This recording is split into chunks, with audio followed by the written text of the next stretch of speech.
Čau, já jsem Mára a mám tady pro vás 3 perfektní cviky jako warm-up před boxerským tréninkem.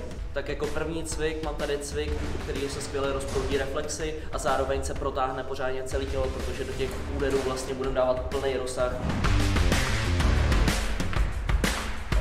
Důležitý je si ten míček vlastně vždycky nadhodit, aby ta druhá ruka vlastně měla vůbec šanci ho chytit. Normálně se o toho hejbu boxersky, můžu si párkrát zkusit jenom třeba přední rukou si tam šáhnout, pak třeba zadní rukou a všechny ty údery vytáčet vlastně na maximum.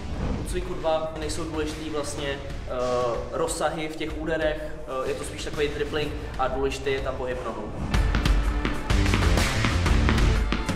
Kroužím prostě kolem toho míčku, můžu si párkrát prostě praštit tou levou rukou, párkrát pravou, ale pořád dbám na to, aby nohy vlastně byly od sebe a aby jsem měl pořád ten bojový stance. Většina lidí, kteří začínají, tak dělají velkou chybu v tom, že vlastně zvedají bradu. Tady ten cvik je vlastně na to, aby nezvedali tolik tu bradu vlastně nahoru při těch úderech. Nejdůležitější věc vlastně mít pořád tu bradu stlačovat dolů proti tomu míčku. Zároveň ty údery, ať mají plný rozsah, zase to je důležitý. Zkoušet si tam vlastně ty úhyby, všechny tady ty povolovačky, cukání. Za cenu toho, že z začátku bude padat, třeba vůbec to nevadí a zkoušet to dál.